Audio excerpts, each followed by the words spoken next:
they see the timer button being pushed and the final time, and the comments about adrenaline, and then, I'm sorry, I didn't write it down, there was another comment earlier on that was totally inappropriate.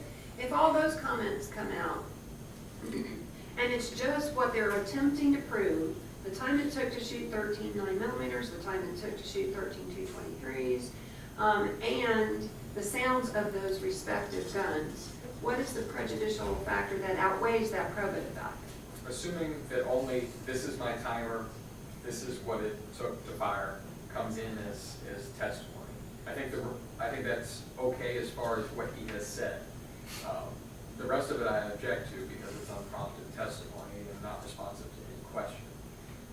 Even then, I think he should still have to explain it on the stand and not. He's going to have to explain it first. If a proper foundation's Right. laid, then the video wouldn't be played. Right. So. But all things being equal, I don't have any real problem with this is my timer, here's 3 seconds.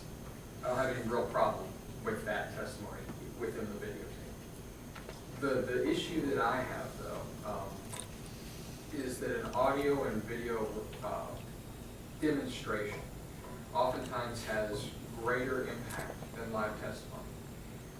It is more persuasive, it is more easily remembered because of the psychological effect and the way the brain remembers things. By putting this suggestion in front of the jury that it can occur within 3 seconds, gives them some ability to remember that it did occur within 3 seconds. Truth is, we don't know how long it took to occur. There has been testimony through the 911 call, through several state witnesses and joint witnesses, that it was rapid fire. There's nothing to suggest that it occurred within 3 seconds. And to watch this impermissibly burns that into the memory of film and into the memory of these witnesses, and somehow suggests that that's what did occur. I think that it would overwhelm and override testimony that had been given to this point, and it suggests that it happened within 3 seconds when it's just as likely that it happened within 10 or 12. The timing of the thing is really no consideration to me. Greater or lesser time has no bearing, so to speak, in my argument for premeditation. Premeditation increases as the trigger pulls increase. With every shot, your intent to kill gets greater, and that will be my argument. The amount of time that lapsed, whether it was 3 seconds or 10 seconds, is a short period of time in the world of time and in a person's existence. And so, if they formed it in 3 seconds, they can form it in 10. If they formed it in 10, they can form it in 3. The timing, I don't care about. You can testify to that.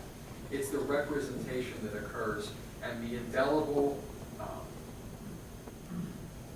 and lasting effect that it has on the jury that this is somehow what happened, that it suggests what happened. And I think that's a prejudice that can't be overcome no matter the testimony, can't be overcome no matter the argument or the cross-examination of the witness. Additionally, my problems are with the audio and the visual recreation are twofold. We have had witness testimony that the guns that were discharged, whether one or both or several, had muzzle flashes. The event was viewed at night by witnesses at close and far range. The demonstration was filmed in the day, and this is where the snow becomes relevant. The light that is taken into the camera lens and the background against which this is filmed does not show any muzzle flash. And I think that the jury may, and I'm afraid that they might, take a look at the video and discount the testimony of witnesses in favor of what they see, whether consciously or subconsciously. Additionally, when we talk about the audio representation that is made, I think the argument a moment ago was that an untrained ear cannot tell the difference, but a trained ear can, and that the tape will demonstrate the differences in sound. I've listened to the tape. There is no difference in sound. Not that I can hear. It was filmed. Who knows how it was filmed? It looks like it was filmed with an iPhone. There are numbers, more than I can count, of cases in the federal and the state courts that talk about the fidelity of audio when it comes to replay in court. And that the party putting on the recording ought to have to prove the mechanism and measure by which it was recorded and ensure that the fidelity of sound is accurate and that it does in fact show what they're trying to show. This is through drug cases, people wearing wires, all sorts of stuff. There's no guarantee of that in this case. There's no way that he'll be able to testify and satisfy the burden of fidelity of sound. And even if he can, it sounds exactly the same on the recording. This device that he used wasn't set up for high frequency sound or high volume sound, and it simply records loud. And all we hear is a loud bang. You can't hear the difference between the three weapons. And I think that that's important if in fact that they're going to try and show that there is a difference, because all witnesses have and will continue to testify that there's a difference between the three weapons. And it's becoming a point of contention in this case. To put the recording on in front of the witnesses and to show them what was filmed by an iPhone and play back on these unsophisticated speakers, I think it impermissibly suggests some things to the jurors, and it's a prejudice that cannot be removed, a taint that cannot be overwhelmed by any questioning, by any argument, by any statement of any other witness. And those are the grounds upon which I object, and those are the reasons why. The additional comments, if at some point we need to address them, then we will. But my primary objections are that there's no fidelity of audio, and that the video, whether by the nature of the recording, the background, the light conditions, does not show, or even the angle of fire of the weapon as to where the cameraman was standing, does not show a muzzle flash as described by several of the witnesses in this case to this point. Any responses, Mr. Miller? Yes, Your Honor, thank you. As far as the danger of the jury taking this as this is what happened at the time, as far as it happened in 3 seconds. In the video, burning that into their perception, I understand the argument, but I think that if the court would instruct the jury that this is demonstrative evidence, this is not evidence of, this is not real evidence, this is not something that occurred at the time, this is something that occurred later, and this is simply for the purpose of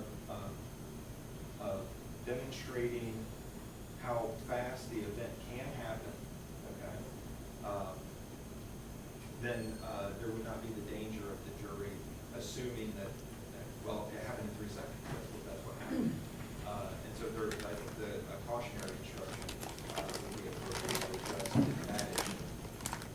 As to the similar argument as to the muzzle flashes, obviously this occurs at day, we know that it's at night. I don't think anybody is going to assume that you can necessarily see a muzzle flash the same as during the day as you can at night. That's not the intent of this. The main intent is the timing. As far as the audio is concerned, you know, I don't know what Mr. Lawrence's position is on it, but I believe that all the witness would need to do to establish the predicate for the audio is that it's a fair and accurate representation of what he witnessed at the time of firing the shots. And there's no evidence of any kind of tampering with the audio equipment or moving the equipment closer or further away to manipulate the sound. It seems to be recorded on the same device from generally the same distance, and so without any evidence of manipulation or anything else like that, I think if the witness were to testify simply that it was a fair and accurate representation of the sounds at the time of the event, then I think that satisfies the predicate, even for real evidence, let alone demonstrative evidence. But with a cautionary instruction, I don't think that the jury, I don't think that potential prejudice would be substantially outweighed by the prohibitiveness of the demonstration. All right, and I agree with the defense. I will deny the motion to the extent that the audio, first of all, and this is all subject to appropriate predicate, and the issues of the sound equipment, the fact that it it wasn't changed between the various experiments. And I did notice there was an edit somewhere in my watching it. There's a chop, because it changed, so. We edited it. Well, and that's fine, but we just need some testimony that it wasn't changed, if the volume wasn't changed, or the equipment wasn't changed in anywhere between the various experiments.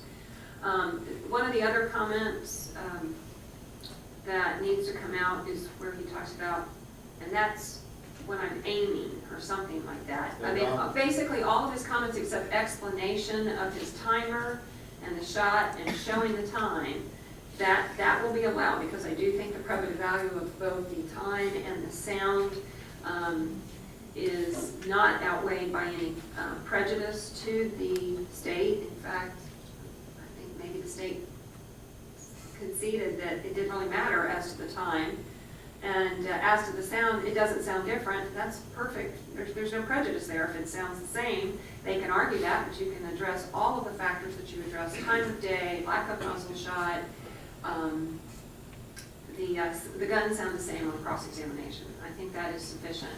I'm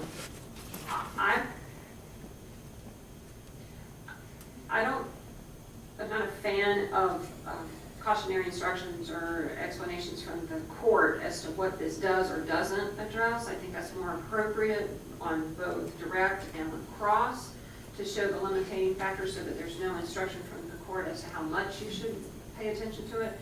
So I appreciate Mr. Mott's comments, but I don't think it's appropriate for me to tell them what, to the extent they should listen to this. To that limited extent, that will come in, but all of that running commentary's got to come out. So you guys got some editing to do. And I would suggest before, so as to the issue of time and sound, that's going to be allowed. But before he testifies, I think we need to see the edited version to make sure that it complies both with my ruling and that Mr. Will doesn't have any further suggestions or, objections to the edited version. I'm going to send Ms. Schuler and have her start to work on that as we speak, and we'll try to have that back either this afternoon or tomorrow morning. But as soon as I get it, I will get it to Mr. Wilson. Is there any value to getting this back at this point? Well, because probably don't want it. No, but we may need to compare it, so I don't know. Oh, well, okay, well, I've got them all over here. Okay. I'll keep it. All right, any need for further clarification of the court's ruling, Mr. Will? All right. Defense counsel? Sounds like you almost expected it. Lunch recess, try to be back by 1:30 and we'll see if we're ready to go.